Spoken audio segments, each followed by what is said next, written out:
Y ahora nos queríamos meter en un tema que ya fuimos adelantando en otros momentos del programa, que tiene que ver con la instalación de esta planta de GNL, ¿no? De gas natural licuado, que hubo toda una polémica en las últimas semanas acerca de dónde se iba a localizar.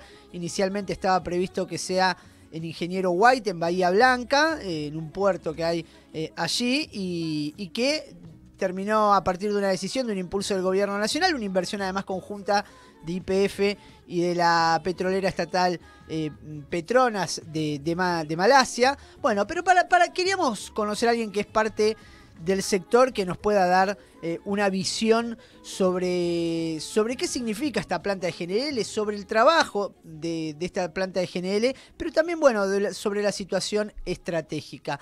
Está del otro lado de la comunicación Rubén Ruiz, que es el secretario general de la Asociación del Personal Jerárquico de la Industria del Gas Natural, Derivados y Afines a PJ Gas, ¿no? Tener la palabra de los trabajadores para un medio como nuestro, como Radiográfica, siempre es importante. Rubén, ¿cómo estás? Bienvenidos a Radiográfica. ¿Qué tal, compañeros, compañeras de Radiográfica? Buen día. Bien, a ver, para comenzar, ¿qué es para poner en contexto, situar, porque a lo mejor damos por que muchas cosas se entienden y no? ¿Qué es una planta en este caso? ¿Qué sería esa planta? ¿Qué función cumple esa planta? Bueno, como ustedes saben, el gas natural, que todos conocemos, que llega a nuestras casas, se transporta por gasoducto. Sí. Y la capacidad de gasoducto que hay en Argentina no alcanza para cubrir todas las necesidades de usuarios residenciales, comerciales, industriales y generadoras. Sí. Entonces se incorporan los barcos regasificadores, que es, hay otro método que es comprimir el gas natural, hacerlo líquido, con lo cual su volumen es 600 veces menor, por eso pueden venir en barcos. Después se vuelve a regasificar y se mete en los gasoductos. Eso básicamente es lo que hacen los barcos. Pero la mayoría en el mundo, la mayoría de este proceso se lleva en plantas terrestres, que tienen puertos y que después el excedente se exporta. Es lo que se llama, no sé si ustedes escucharon alguna vez, los barcos metaneros. Sí, sí. Bueno, eso es el componente mayoritario del gas natural, es el metano. Se toma el metano, se saca el agua, el dióxido de carbono y algunos otros hidrocarburos pesados para que quede limpio el metano, se licúa. Para eso tienen que llevarlo a 161 grados bajo cero, ahí es cuando se comprime el volumen. La temperatura del gas natural en general está en 35 o 40 grados, y eso, cuando se vuelve a regasificar, cuando se hace gaseoso de nuevo, entra a los gasoductos a una temperatura de 35 o 40. Entonces la importancia de la planta de GNL es esa, que vos vas a tener una cantidad disponible de gas para licuarlo y para exportarlo. Y además reemplazar en parte los barcos que nos salen miles de millones de dólares, porque sí, tiene que ver también con el consumo interno. Bueno, acá se dio una disputa política, no sé si se entendió el proceso. Sí, igual tenía unas preguntas más. Hoy los barcos que vienen desde el exterior con este gas licuado, ¿en dónde hacen ese proceso? ¿En Bahía Blanca? Y en Zárate. Básicamente ahora cerca de Escobar. Los de Bahía Blanca es un volumen más chico ahora. Ahora creció el de Escobar y cayó el de Bahía Blanca, antes era al revés. Sí, ¿y qué? Porque se hace en el agua, los barcos están en el agua, se hace una plataforma, se hace una conexión entre el barco regasificador y la estación, donde entra en el gasoducto, se mide, hay una estación de medición que mide cuánto, porque si no te dicen, che, metimos en el gasoducto tanto, y si vos no medís no sabés si es cierto o no, y ahí se mete en el gasoducto en forma gaseosa. Sí, ¿y cuánto representa más o menos del consumo en Argentina esos barcos que llegan? El 15%. Es un número importante. Es un número. De hecho, ustedes, bueno, creo que lo hablamos la otra vez, sí, cuando se armó la podrida con el barco de Petrobras, que no llegaba, que claro, estaba... Bueno, de hecho, era un barco metanero que estaba a pocos kilómetros de la costa argentina y no seguía el proceso para que el gas entrara en el gasoducto porque no había pago. Creo que se acuerdan de esto hace 2 meses. Sí, en plena ola polar. Rubén, ¿cómo estás? Te habla Paulo Pereira. Yo quería aprovechar y preguntar un poco de eso, ¿no? Y cuando estamos hablando de grandes empresas petroleras, de gas, por ejemplo, ¿no? Argentina ahora cobra un lugar muy importante en la región con el gas, con Vaca Muerta, todo lo demás, ¿no? Yo quería entender si esa disputa puntual en este momento que estamos hablando, donde está una petrolera extranjera, donde estamos hablando de 2 provincias del gobierno nacional, ¿es una disputa técnica? O sea, ¿realmente hay un envasamiento técnico en esa disputa o es una disputa política de dónde se va esa inversión? 90-10. 90 es política, 10 es técnica. Como en todas las cosas, por lo menos del mundo del petróleo y el gas, que es uno de los mundos más salvajes de la economía global. Acá no hay piedad, para decir. Quiero ser gráfico. Sí, no, ya que estamos en radiográfica, quiero ser gráfico. Son tiburones, digamos. Vendrían en el mar, son los tiburones. Mirá, es fácil. Petronas era uno de los socios mayoritarios de Transportadora de Gas del Norte. Ahora ya no lo es. ¿Quién compró las acciones de Petronas? Tecpetrol, que es la petrolera de Techín, y Compañía General de Combustible, que es Cerroniquian. Pampa Energía, que es de Midling, es la dueña de Transportadores de Gas del Sur, que también tiene un proyecto que todavía no abandonó de GNL en Bahía Blanca. Ahora está más en duda, porque esto pone en duda un montón de cosas, pero ellos tienen con Pan American Energy un proyecto que tiene que ver también con GNL desde Bahía Blanca, así que y hay otro proyecto que yo creo que se va a abandonar cerca de Punta Indio, en la provincia de Buenos Aires, y así de seguido, porque para que entiendan la magnitud de lo que es el gas natural licuado en el mundo, que va creciendo, la importancia va creciendo. Los países árabes son los que más producen, pero los países asiáticos son los que más construyen buques metaneros. En el mundo hay 700 buques metaneros que transportan ese gas, lo almacenan y lo regasifican. Eso es más o menos 200 millones de toneladas por año. Digo para que el mercado total es de 483 millones de toneladas por año, del GNL en el mundo, y hay estos 700 barcos metaneros, y después hay 49 terminales en el mundo de regasificación flotante. Y ahora apareció una tecnificación mayor, que son los buques licuefactores, que hacen todo este proceso, inclusive al lado del pozo offshore en el mar, para acelerar los tiempos, pero hay solo 13 en el mundo, y ellos tienen una capacidad de 13 millones de toneladas por año, o sea, muy poquito todavía, pero hay proyectos por 125 millones que seguramente van a entrar en funcionamiento en el 2025, 2026. O sea, es absolutamente una pelea. Cuando decimos política, decimos económica, ¿verdad? Se entiende esto, no es solo partidos políticos, digo, acá hay una cuestión de poder económico. Claro. ¿Quién se queda con este negocio? Bueno, en el caso de Argentina estuvo absolutamente más claro, es decir, o por lo menos para mí, es mi opinión, no digo que sea la verdad. El gobierno nacional apretó para que se aprobara el RIGI, el Tinec, gobernador de Río Negro, le dijo a sus diputados y senadores que lo votaran a favor, y no es mágico que un mes después, en la disputa, termine la planta de GNL en Río Negro, en lugar de Bahía Blanca. Igual quiero decir otra cosa, porque creo que era el intendente de Plaza Huíncul, o Cutralcó, que están uno al lado del otro, pero me parece que de Plaza Huíncul, que es el compañero Río Seco, que es kirchnerista, digamos, que es de Neuquén, y él dijo claramente, mire muchacho, hay que privilegiar la Patagonia alguna vez en alguna cosa. Y la energía está en la Patagonia, entonces tampoco jodamos. Cuando se hizo la planta de fertilizante que está en Bahía Blanca, y el gas estaba en Neuquén, terminó en Bahía Blanca, y no tiramos la bronca. Entonces, tampoco, es decir, todos los gobernadores de la Patagonia se hicieron un solo equipo y dijeron, somos todos Río Negro, qué sé yo. Claro. Son disputas muy complicadas. Igual ya empezó a complicarse porque los medioambientalistas del Golfo de San Matías empezaron a tirar la bronca, porque esto no es gratis para el medio ambiente, tampoco es gratis para Bahía Blanca, pero Bahía Blanca ya está industrializada. Sí. Este es un lugar más inhóspito, que igual, también quiero decir otra cosa, no es que porque sea inhóspito no lo podés hacer, porque a pocos kilómetros está Sierra Grande. Sierra Grande tuvo durante muchos años una mina de hierro y una empresa, no sé si se acuerdan de Ipazán, Sí.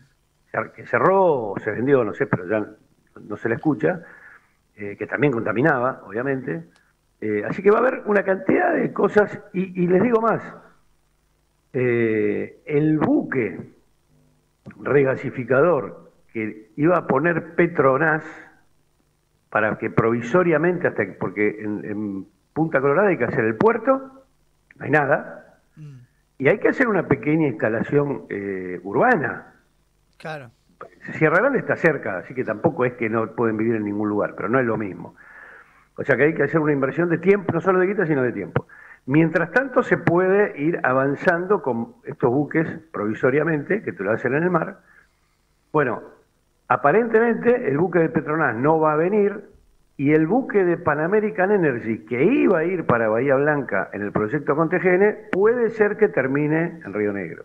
O sea que, efectivamente, las cuestiones técnicas son menores al lado de las políticas y las económicas. Sí.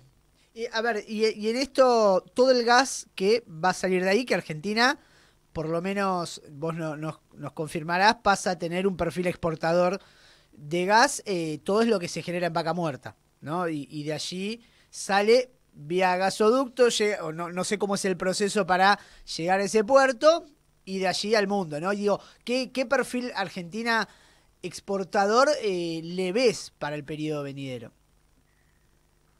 Es un perfil nuevo que a la Argentina le va a importar económicamente mucho, pero que en el mundo no es relevante. O sea, imagínense que nosotros, por ejemplo, no tenemos buques metaneros.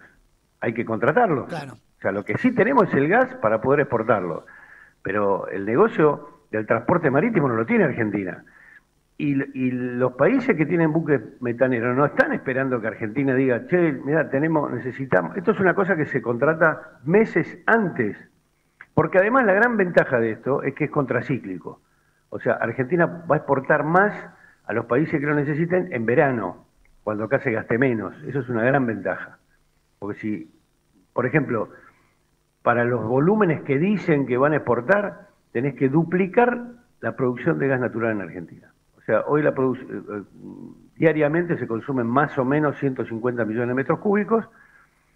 Esto de exportación sería unos 100 millones de metros cúbicos. O sea, vos tenés 8 o 9 pozos destinados a eso, tendrías que tener 16, 18 pozos. Y eso también hay que hacerlo, digamos. Claro, Pero Rubén, perdón que te corte, pero para tratar de entender, ¿no? A ver si no me confundo, porque capaz me confundo. Para mí es un tema difícil de comprensión, de logística, ¿no? Había una discusión profunda sobre el canal, el ducto Néstor Kirchner, ¿no?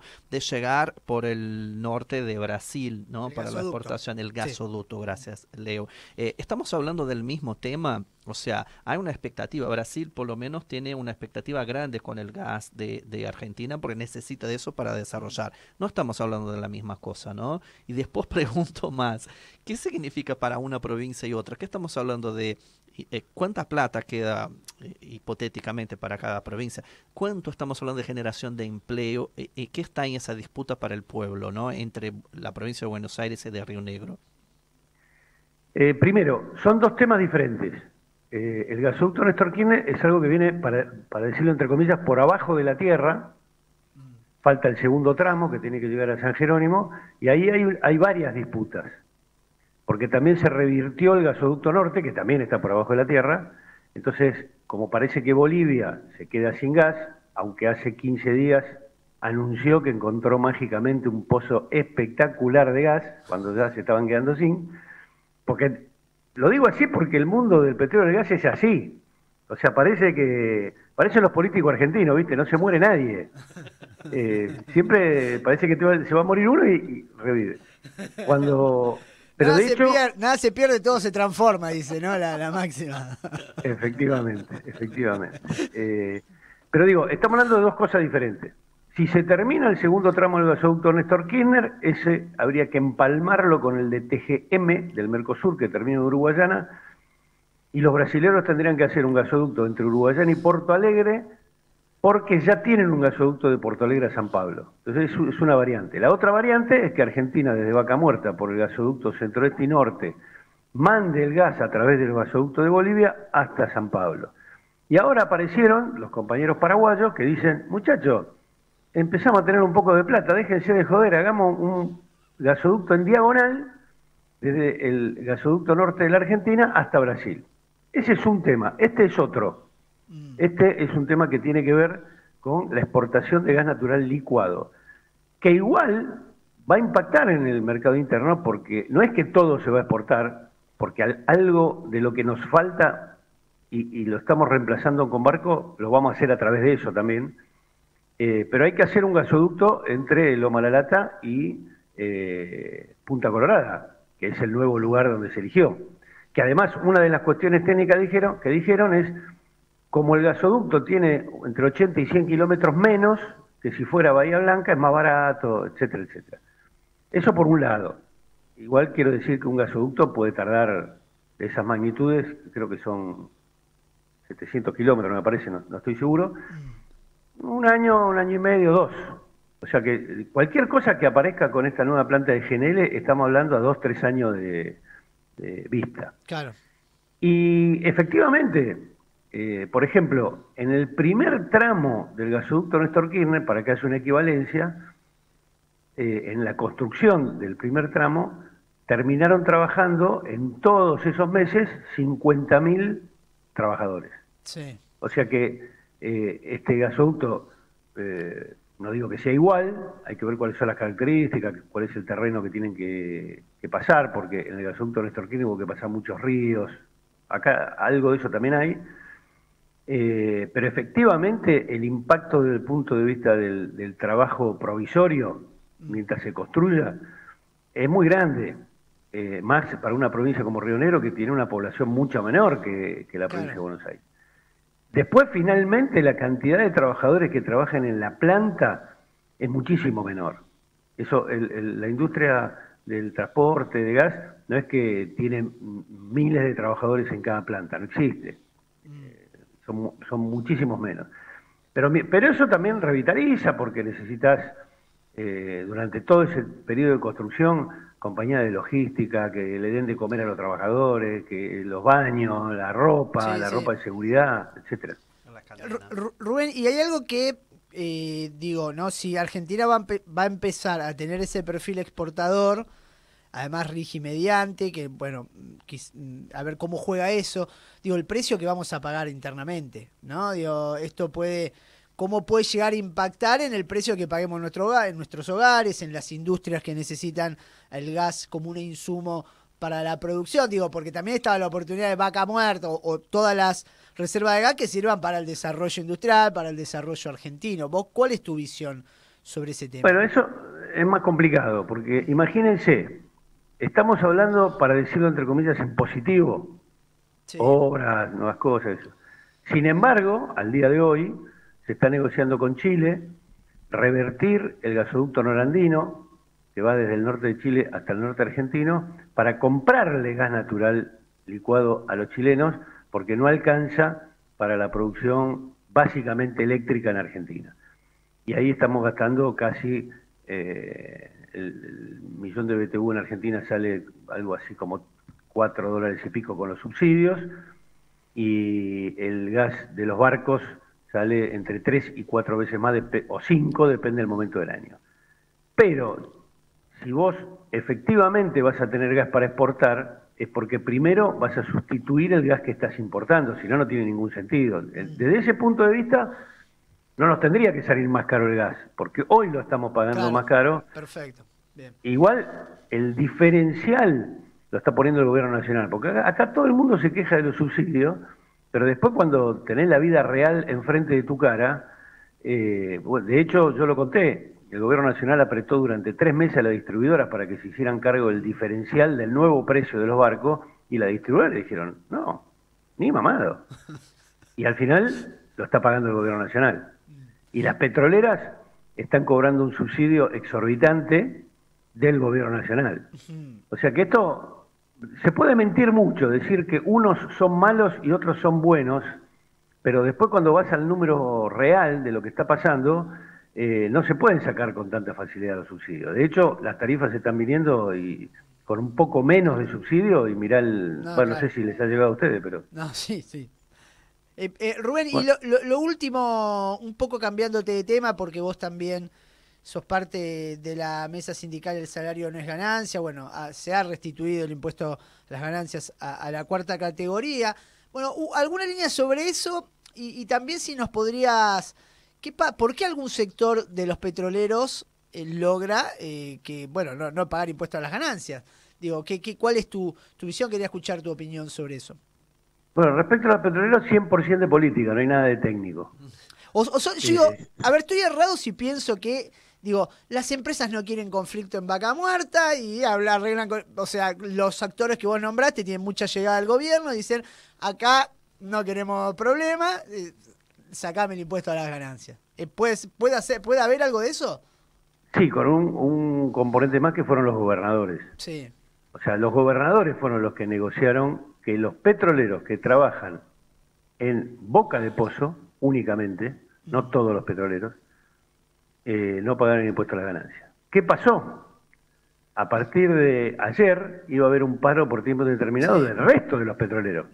Como dictaron la conciliación obligatoria, bueno, se levantó hasta dentro de un mes. Pero es medio ridículo. Lo que está pasando hoy aquí en Argentina, y el impuesto a las ganancias es una cosa muy clarita, es un problema de conveniencias. O sea, ¿por qué, por ejemplo, los trabajadores de boca de pozo no pagarían impuesto a la ganancia y el trabajador afuera del pozo, que transporta el gas, que transporta el petróleo, o el que está en la distribuidora de gas, sí lo tendría que pagar? ¿Cuál es la razón? No hay ninguna razón técnica, es una razón política. Bueno, te paran la producción de petróleo y gas, es un quilombo en este país, todos sabemos que la fuerza que tiene cada uno, y la utiliza como puede. Ahora, en este caso en particular, los que más jugaron fueron los gobernadores, que se pusieron todos de acuerdo para decir, no, ahora, se inicia otro proceso, que es, por un lado, casi todos los gremios de la mesa sindical de Salario No es Ganancia y otros gremios también, vamos a judicializar el tema, por diferentes razones. Sí. Inconstitucionalidad, es inequitativo, es confiscatorio, y lo podemos demostrar. Pero me parece que vamos a tener que unir fuerzas, porque no es que nos van a... No creo que haya muchos jueces que digan, muchachos, tienen razón, yo me había olvidado de ustedes. Es cierto. No creo que sea fácil. No. Tampoco creo que sea tan difícil, porque la verdad que los argumentos que estamos encontrando los encontramos en la Constitución, en las leyes, en las propias actas de las sesiones de la Cámara de Diputados, que son contradictorias respecto a lo que finalmente votaron. Fíjense que el propio Mazot, que es del bloque de Pichetto, un diputado es de Bahía Blanca, particularmente, sí, Diario Nueva Provincia, va a hacer un juicio porque dicen que entre lo que votaron y lo que salió reglamentado, para decirlo mal y pronto, cagaron a los trabajadores en un 18,5%. Él que lo votó a favor. Entonces, es todo ridículo el impuesto a la ganancia, simplemente es un impuesto que le cobran a los trabajadores antes de que tengamos el recibo de sueldo, por lo tanto es de fácil cobro, y tiene una magnitud importante dentro del paquete de impuestos generales. Por lo tanto, bueno, ellos apuestan a que los trabajadores, como vamos a ser menos, de los 10 millones se va a incorporar 1 millón, o sea, va a haber 2 millones que paguemos impuesto a la ganancia, no vamos a tener capacidad de respuesta. Yo creo que sí. Y un dato muy importante, nosotros apostamos a todos los mecanismos democráticos e institucionales. Sí. Vamos a la justicia, vamos a ir a todos lados, para que no digan que somos unos salvajes, que somos los que más ganamos y no queremos. Ahora, hay un punto en que si a vos te sacan el 10, 15, 20% de tu sueldo, y eso se multiplica por 2 millones de trabajadores, bueno, calculo que alguna respuesta va a haber. Bien, Rubén, te mandamos un abrazo y estamos muy buena conocer algunos detalles técnicos se habla mucho, pero quizá se conoce poco. Estamos hablando en otra oportunidad. Bueno, yo vuelvo a pedir disculpas si soy muy largo en estas cosas, pero... No, por favor, se entendió bien, porque a veces uno habla del desconocimiento de una actividad que es un tema difícil. Y nos quedó un mapa, digamos, nos quedó un mapa de cómo funciona. Bueno, les agradecemos mucho siempre estas comunicaciones porque nos permite hablar con argentinos y argentinas que no conocemos, así que, y por lo menos dar nuestra opinión. Un abrazo. Un abrazo. Un abrazo grande para ustedes.